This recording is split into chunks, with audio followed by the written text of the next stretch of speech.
Hi everyone, I'm Renee Davis, Communications Manager at Lankelly Chase. I'm here with our CEO, Julian Corner, and our trustees, Marai Larasai and Asif Afridi. We're going to be speaking about our transition pathway decision and giving you a feel into why we came to this decision, the outcomes we are expecting, and more.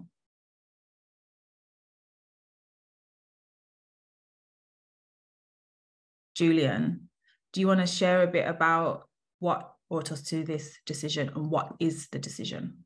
For those of you who don't know Lankelly Chase, we're a charitable foundation and we were established over 60 years ago and have been working in the field of social justice for a lot of that time and have been funding mostly organisations in the UK. And in recent years, we've been digging deeper and deeper into how can philanthropy help create the conditions for change in social justice and in social justice outcomes, and how do we need to act differently, relate differently to people. And we've done that very much through an action inquiry lens, moving away from funding programs into action inquiry. And we've learnt masses, and we've worked with extraordinary people, and we've gone deeper. And it's brought us to the point where, frankly, we got stuck. And it's only in the last year that that stuckness has started to tell us something really important, which is that actually our institution and philanthropy more widely is actually part of the problem that we've been seeking to solve. It's too entangled with many of the injustices which are there, and the way we are structured is getting in the way of the flow of resources that's needed into the work that we've been trying to support. So our decision is to start to dismantle Lankelly Chase. Over the next 5 years, we want all of our assets, including our capital and our knowledge and networks, to move out of this institution towards the communities that we've been serving, so that those assets can be held closer to the work. And so by the end of the 5 years, our hope and our intention is that there will be a legacy of our assets being held by different people in different places, so that the work can continue, but in ways which are much more aligned with the values and the principles that underpin it.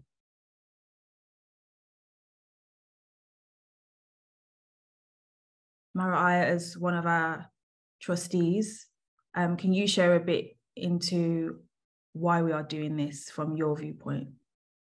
So it's important to ground my response in acknowledgement of all the work and the different interconnected and independent communities that have allowed us to arrive at this point in our journey, right? Like, we didn't get here like just suddenly, right? And in many ways, you know, when we talk about it, many of us have this strong sense that this was inevitable, right? Lankelly Chase has done this work, like exploring all this stuff about philanthropy, listening to community, like being in community, etc. And we, at the moment, we have a trustee board that really draws on this rich space of knowledge. So knowledge through practice, knowledge through the more cerebral part of our systems, like, you know, school knowledge, but lived experience as well, right?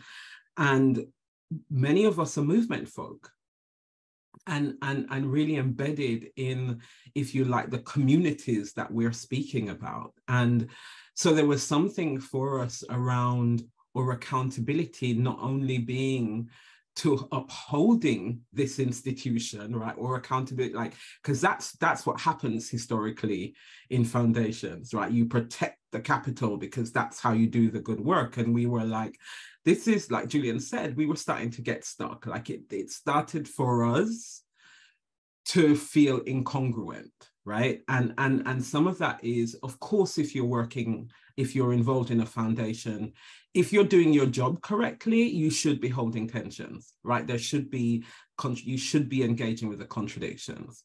or engagement with those contradictions led us to the point that, like, we can't keep this we can't continue to hold this institution in place indefinitely.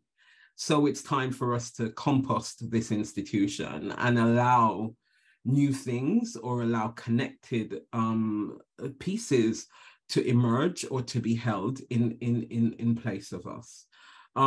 For us, it's an opportunity to practice the thing instead of just speaking about the thing. And we're also really clear that there are many ways that organizations that are doing philanthropic work, there are many ways that charitable foundations can do this, can resist the thing. For us, this was a path that we've chosen. There are other ways, and we want to celebrate that. We also know it's grief work, because actually we are connected to this organization. So we're joyous about it, but we also are sad about it, because we're saying goodbye to an organization that we are deeply connected to. So yeah, that's it from me for the moment, I think. Thanks, Marai, which smoothly leads us into the question of where do we go from here, from this announcement? Asif. Thank you.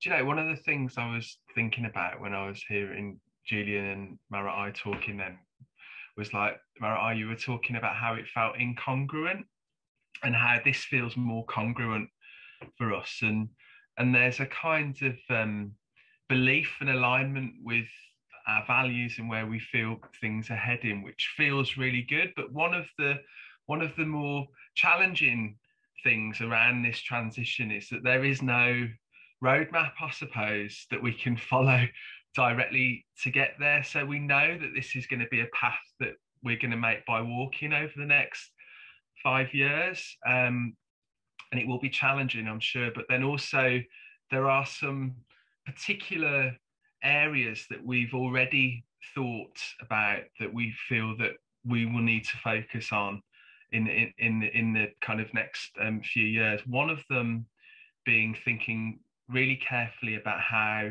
we achieve maximum redistribution of our assets in the way that Julian was talking about. Another part of that for us is, how do we co-create, tap into the wisdom, I suppose, of others who are operating already kind of outside of the sort of extractive philanthropic systems that Julian and Marai were talking about. So that would be a key area for us to think about. How do we create alternative resourcing infrastructure for this work?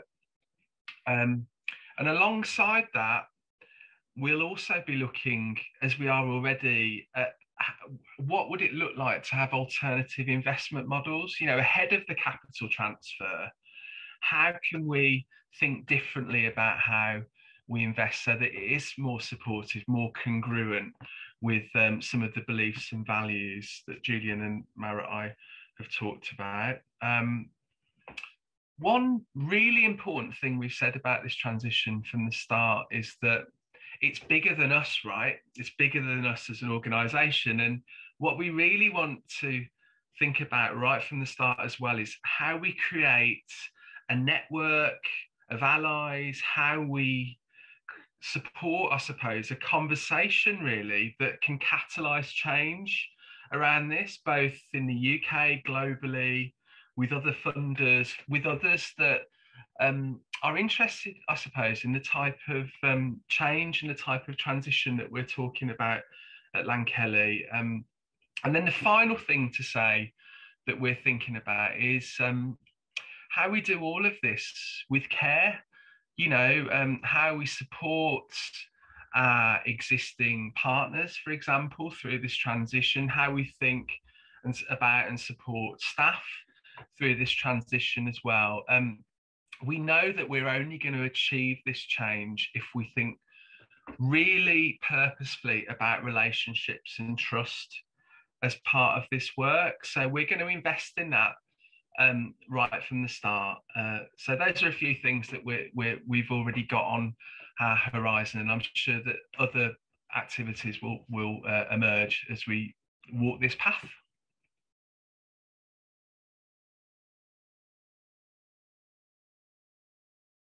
What's the one thing that each of you want to wrap up with? Julian, you go ahead first. I'd wrap up with, I guess, the core contradiction that sits at the heart of this decision, which is that we're moving through a time of global crisis that has been driven by colonial capitalism. Philanthropy is a function of colonial capitalism, has been shaped by it, has been driven by it. And yet philanthropy tries to position itself as somehow a cure for the ills of colonial capitalism. And that contradiction needs to stop. We need to stop trying to hold that contradiction in place. In many ways, this is about Lankelly Chase, but this is not about Lankelly Chase, right? Like, there is a way for us, this is an invitation to folk to enter the space of the uncertainty, enter the space of being accountable, not to hold the cult of benevolence in place, but to actually dismantle that and to reimagine and know that it does feel shaky and it can feel risky and it can feel all of those things. And can we continue to allow this thing that we know is fundamentally problematic? Can we continue to uphold it and allow it to like grow? And yeah, so my question is always to folk, what kind of ancestor do you want to be? Lankelly Chase is invested in being a transformative ancestor. That's what we're showing up to do. And my invitation is to folk, like, what are you up for and what's your accountability? One of the things we've kept coming back to as a group is that this isn't our money. You know, we've got stewardship of it, but why wouldn't it be closest to those that are most affected by injustice and oppression in our society?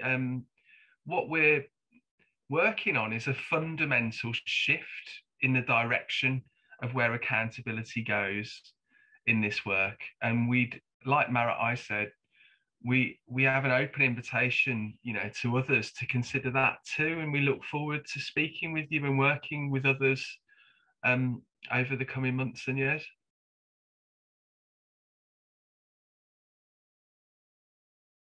For those of you that have more questions and want to know what to expect from us on this journey, visit our website, lankellychase.org.uk for more info.